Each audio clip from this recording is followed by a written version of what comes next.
Hello बच्चों, आज हम पढ़ने जा रहे हैं कक्षा 11 की हिंदी साहित्य की पुस्तक अंतरा भाग फर्स्ट का अध्याय देव। तो सबसे पहले हम देव का परिचय देख लेते हैं। तो देव के परिचय में देखिए, महाकवि देव का जन्म इटावा उत्तर प्रदेश में हुआ था। उनका पूरा नाम देवदत्त द्विवेदी था। औरंगजेब के पुत्र आलम शाह के संपर्क में आने के बाद देव ने अनेक आश्रयदाता बदले, किंतु उन्हें सबसे अधिक संतुष्टि भोगीलाल नाम के सहृदय आश्रयदाता के यहाँ प्राप्त हुई, जिसने उनके काव्य से प्रसन्न होकर उन्हें लाखों की संपत्ति दान की।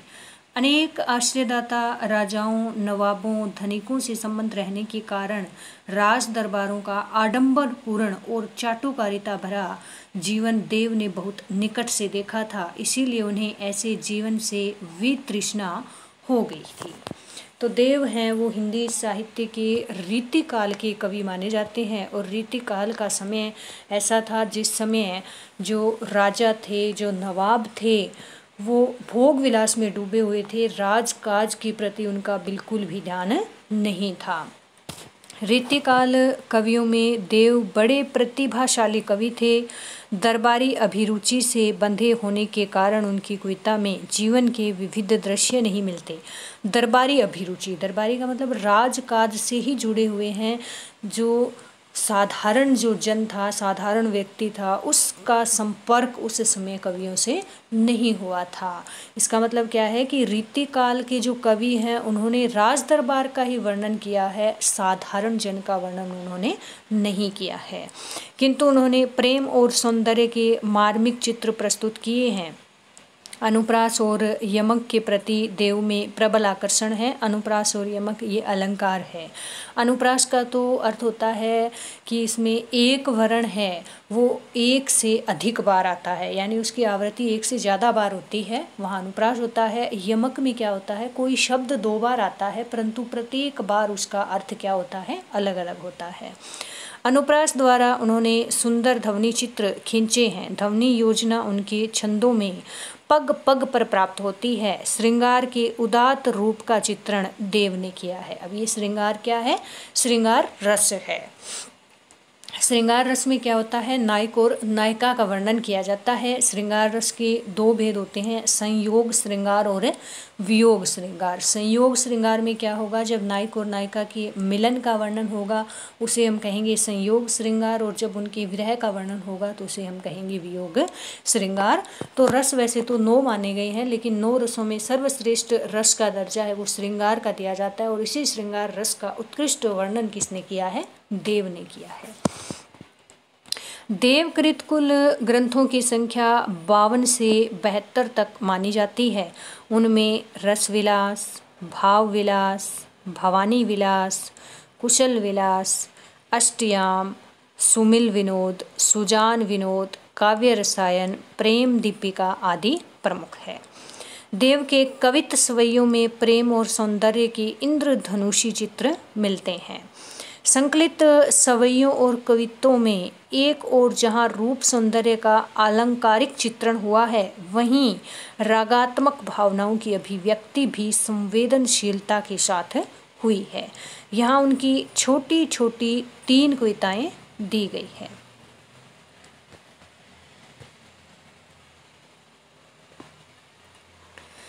हंसी की चोट, ये इनकी पहली कविता। विप्रलभ श्रृंगार का अच्छा उदाहरण है। कृष्ण के मुँह फेर लेने से गोपियाँ हंसना भूल गई है। देखिए, विप्रलभ श्रृंगार ये कौन सा है, वियोग श्रृंगार को ही विप्रलभ श्रृंगार कहते हैं। वे कृष्ण को खोज खोज कर हार गई हैं। अब तो वे कृष्ण के मिलने की आशा पर ही जीवित है। उनके शरीर के 5 तत्वों में से अब केवल आकाश तत्व ही शेष रह गया है। 5 तत्व 5 तत्वों से मिलकर शरीर का निर्माण हुआ है। जो बाकी 4 तत्व हैं वो तो कृष्ण के वियोग में लगभग समाप्त हो चुके हैं। केवल एक तत्व आकाश यानी आशा रूपी आकाश तत्व अभी शेष है। सपना में कृष्ण स्वप्न में गोपी को अपने साथ झूला झूलने को कहते हैं, तभी गोपी की नींद टूट जाती है और उसका स्वप्न है वो खंडित हो जाता है। इसमें संयोग वियोग का मार्मिक चित्रण हुआ है। तीसरी इनकी कविता है दरबार। दरबार में पतनशील और निष्क्रिय सामंती व्यवस्था पर देव ने अपनी तीखी प्रतिक्रिया व्यक्त की है। तो अब हम देखते हैं सबसे पहले इनकी जो कविता है हंसी की चोट। सांसनी ही सो समीर गयो अरु आंसुन ही सब नीर गयो डरी, तेज गयो गुण ले अपनो अरु भूमि गई तन की तनुता करी, देव जिये मिलिबे ही की आस हो पास आकाश रह्यो भरी, जा दिन ते मुख फेरी हरे हंसी हेरी हियो जू लियो हरी जू हरी। तो देखिए अब हम इसकी व्याख्या पढ़ते हैं। सांसने ही सो समीर गयो, हंसी की चोट में देव ने क्या बताया है कि कृष्ण हैं वो गोपियों से बिछुड़ चुके हैं और गोपियाँ जो शरीर है, जो मनुष्य का शरीर 5 तत्वों से मिलकर बना है, उसमें केवल आकाश तत्व ही शेष रहा है। वो 4 तत्व कहाँ गए, कैसे गए, वो हम इसमें पढ़ते हैं। सांसन ही सो समीर गयो, यानी एक तत्व क्या होता है, हवा होता है। तो सांसन ही से जब श्री कृष्ण गोपियों से दूर चले गए तो उनकी सांसें फूलने लगी और उन सांसों में ही जो हवा तत्व था शरीर का वो समाप्त हो गया। अरु और आंसुन ही सब नीर गयो डरी, और आंसुओं से कृष्ण के वियोग में निरंतर उनकी आंखों में पानी आ रहा था और उस आंखों के द्वारा जो पानी निकाला जा रहा था उसमें शरीर का जो दूसरा तत्व पानी था वह भी चला गया। तेज गयो गुण ले अपनो, तेज अब तीसरा तत्व कौन सा है, अग्नि। तेज गयो गुण ले अपनो, अब जो गोपियों के चेहरे पर जब श्री कृष्ण साथ रहते थे तो जो रौनक थी, जो तेज था, वो क्या है, समाप्त हो गया। अर्थात गोपियों का शरीर का जो तीसरा तत्व अग्नि होता है वो भी चला गया है। अरु और भूमि गई तन की तनुता करी, तनुता मतलब कमजोर हो जाना, कृष्णता होना, कि उनका जो तन है वो शरीर है, उनका शरीर निरंतर वियोग सहने के कारण क्या हो गया, दुर्बल हो गया। इस प्रकार भूमि तत्व भी चला गया है। 4 तत्व चले गए हैं, कौन कौन से, हवा, पानी, अग्नि और पृथ्वी। देव जिये मिलिबे ही की आस हो पास आकाश रहा भरी। देव, ये देव कौन है, ये कवि का नाम है देव। जिये मिलिबे ही, अब देव कहते हैं कि वो जो गोपियां हैं वो श्री कृष्ण से मिलने की आशा में ही अब तक जीवित हैं और उनकी आशा रूपी आकाश तत्व जो पंचम तत्व है वो अभी तक शेष है। जा दिन ते मुख फेरी हरी हंसी, हरी हंसी, हंसी का मतलब हंसकर, जिस दिन से श्री कृष्ण ने गोपियों की ओर हंसकर और फिर मुँह फेर लिया, एक बार तो उनकी तरफ मुस्कुराए लेकिन फिर मुँह फेर कर चल दिए। हेरी हियो जू लियो हरी जू हरी, हरी जू हरी, हरी का मतलब एक जगह तो क्या होगा, इसका श्री कृष्ण होगा, एक हरि का क्या अर्थ होगा, हरण कर लिया, कि उस मुस्कान में ही श्री कृष्ण ने उन गोपियों का जो हृदय, हियो मतलब हृदय, हृदय का हरण श्री कृष्ण ने कर लिया है। ठीक है, तो अब हम इसका सबसे पहले क्या लिखते हैं, संदर्भ और प्रसंग लिखते हैं। उसमें हम ये बताते हैं कि इसका कवि कौन है, ये किसकी रचना है, इस कविता का नाम क्या है, फिर हम इसकी व्याख्या करते हैं। फिर इसका लिखा जाता है साहित्य सौंदर्य। साहित्य सौंदर्य में हमें लिखना होता है एक तो उसमें कौन सी विशेष बातें आई है जो कवि इन पंक्तियों के माध्यम से व्यक्त करना चाहता है। दूसरा आता है काव्य शास्त्रीय दृष्टि से कौन सी विशेष बातें हैं। काव्य शास्त्रीय दृष्टि से देखें तो कौन सा अलंकार है, कौन सा छंद है, कौन सी इनकी भाषा शैली है। तो उस दृष्टि से हम देखें तो देखिए हरि जू हरि, यमक अलंकार का प्रयोग है, एक शब्द 2 बार आया है और दोनों ही बार उसका अर्थ क्या है, भिन्न भिन्न है। दूसरे में देखिए हरे हंसी हेरी हियो हरी जू है की आवृत्ति हो रही है, एक वर्ण की आवृत्ति हो रही है, तो फिर कौन सा अलंकार हो गया, अनुप्रास अलंकार भी हो गया। इसके अलावा काव्य शास्त्रीय दृष्टि से देखें तो रस होता है। रस की दृष्टि से कौन सा रस होगा, परिचय में हमने पढ़ा भी था कि देव ने श्रृंगार रस का बहुत ही सुंदर वर्णन किया है। तो श्रृंगार रस के भी दो भेद होते हैं, संयोग श्रृंगार और वियोग श्रृंगार। तो इस पद में कौन सा आएगा, वियोग श्रृंगार है। तो वियोग श्रृंगार का वर्णन भी उन्होंने किया है। इसके अलावा इन्होंने अपनी कविता के माध्यम से एक तथ्य को और स्पष्ट किया है कि जो मानव शरीर है वो पंच तत्वों से बना है, और उन पांचों तत्वों को इन्होंने बड़े ही सुंदर तरीके से अभिव्यक्त किया है कि जो हवा है वो सांसों के माध्यम से चली गई, जो पानी है वो आँखों से बहने वाले आंसुओं के माध्यम से समाप्त हो गया, जो तेज है उसे गोपियों के चेहरे की चमक बताया है, और जो शरीर है वो उसे भूमि बताया है, और आशा को उन्होंने क्या बताया है, आकाश बताया है। इसके अलावा अलंकार देखें तो यमक अलंकार, अनुप्रास अलंकार, अतिशयोक्ति अलंकार भी इसमें हो सकता है। अतिशयोक्ति का मतलब होता है किसी चीज़ का बहुत ज़्यादा बढ़ा चढ़ा कर वर्णन करना। तो अब हम इसकी आगे की कविता देखते हैं, सपना।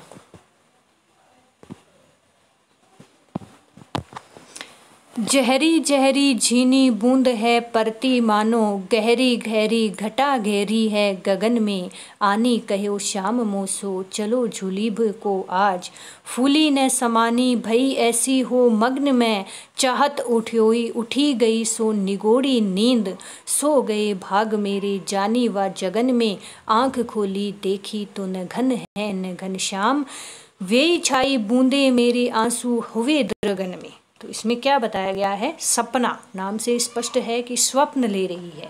कोई जो नायिका है, गोपी है, उसे क्या आ रहा है, स्वप्न आ रहा है, और उस स्वप्न में उसे क्या दिखाई दे रहा है उसका वर्णन हम इसमें पढ़ रहे हैं। देखिए, जहरी जहरी झीनी बूंद है परती मानो, यानी झिनी झिनी जो बरसात की बूंदें हैं वो धीरे धीरे गिर रही है। गहरी गहरी घटा घेरी है गगन में, गगन का मतलब आकाश, घेरी का मतलब घिर आई है। गहरी यानी काली काली घटाएं आकाश में चारों ओर घिर गई हैं। आनी कहो श्याम मोसो, मो मतलब मुझसे, श्याम का अर्थ है श्री कृष्ण। श्री कृष्ण ने मुझसे आने के लिए कहा, चलो झूलीबो को आज, कि आज हम झूलने के लिए चलेंगे। फूली न समानी, फूला न समाना का अर्थ क्या होता है, बहुत अधिक प्रसन्न होना, कि ऐसा सुनकर मैं बहुत अधिक प्रसन्न हो गई, ऐसी हो मग्न में और ऐसी उनमें खो गई, चाहत उठोई उठी गई सो निगोड़ी नींद, की ऐसा चल रहा था कि श्री कृष्ण ने मुझे झूला झूलने के लिए चलने के लिए निमंत्रण दिया, और उस निमंत्रण को पाकर मैं उठना ही चाहती थी कि इतने में मेरी जो निगोड़ी जो निर्दयी नींद है वो खुल गई। सो गए भाग मेरे जानी व जगन में। अब देखिए विरोध आ रहा है एक प्रकार का, सो गए भाग, भाग तो सो गए, मेरे जगन में मैं जगी और मेरे भाग सो गए। तो अलंकारिक दृष्टि से यहाँ पे क्या आ गया, विरोधाभास अलंकार आ गया, कि विरोध का आभास हो रहा है लेकिन वास्तव में यहाँ पर विरोध नहीं है।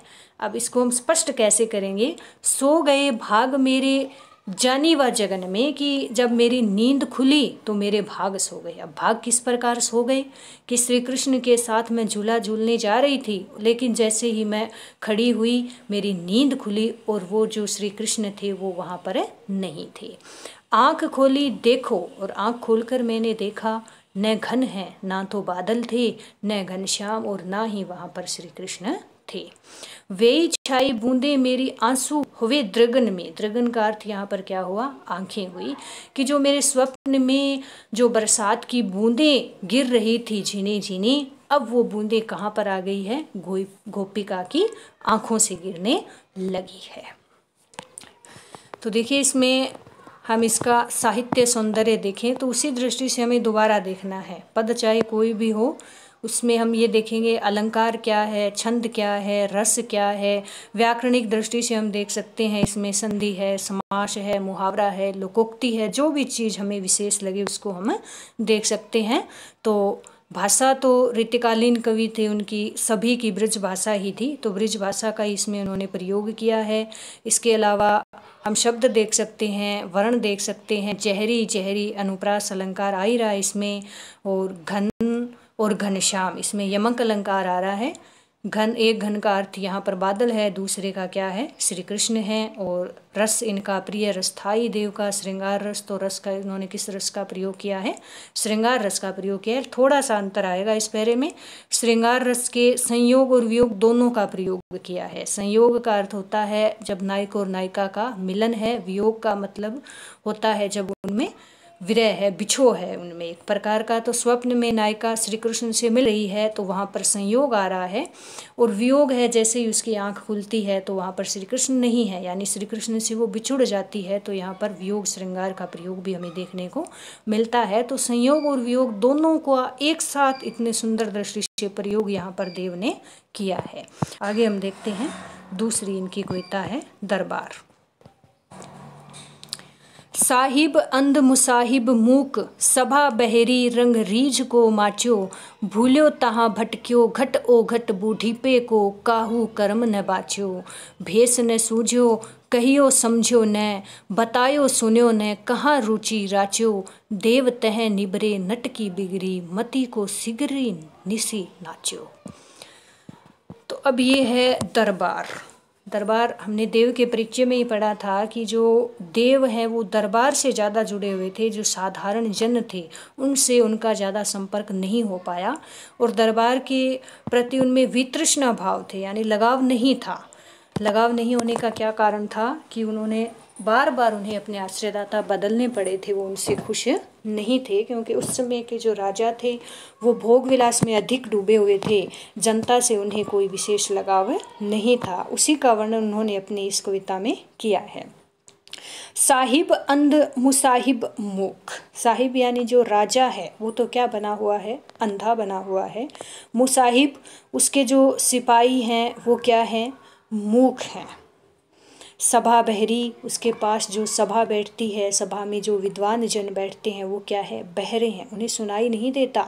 रंग रीझ को माचो, सभी अपने अपने रंग में रहते हैं। भूल्यो तय भटक्यो घट ओ घट बूढ़ीपे को, यानी सभी क्या हैं, भूले भटके हैं, वास्तविक कर्म की पहचान किसी को नहीं है। काहू कर्म न वांचो, कोई अपने वास्तविक कर्म को करना ही नहीं चाहता है। भेष न सूझो कहो समझो न, बतायो सुनो न कहाँ रुचो राचो, यानी ना ही तो किसी को अपनी वेशभूषा की सूझ है, ना ही किसी को समझाया जा सकता है, और ना ही कोई किसी की बात को सुनने के लिए तैयार है। जिसके मन में जो आ रहा है वह वही करता जा रहा है। अब देव यहाँ कहते हैं कि नट, नट यहाँ पर किसके लिए आया है, एक नर्तक के लिए ही नहीं आया है, यहाँ पर उन सभी कलाकारों के लिए आया है जो उस समय कलाकार थे, लेकिन उनकी कला की परख उस समय राजा या दरबार में नहीं होती थी। तो यहाँ पर देव ने ऐसा क्यों लिखा कि देव स्वयं को अपने बार बार आश्रयदाता बदलने पड़े थे। देव अपने आश्रयदाता से खुश नहीं थे। देव उसी बात को यहाँ पर स्पष्ट कर रहे हैं कि एक कलाकार सारी रात भी अगर अपनी कलाकारी दिखाता रहे तो उसकी तरफ कोई भी ध्यान नहीं देगा। ये क्या है, बिगड़ी मति को सिगरी, उस नट की ही बुद्धि खराब है कि वो सारी रात नाचता रहता है। तो इसमें अब क्या बताया है, उस समय की विलासिता का वर्णन किया है कि राजा है वो अपने रंग में डूबा हुआ है, उसे किसी प्रकार से सरोकार नहीं है, किसी से कोई लेना देना नहीं है। जो उसकी सभा है वहाँ जो लोग हैं वो सभी किससे मतलब रखते हैं, केवल अपने ही कार्य से वो मतलब रखते हैं। धन्यवाद।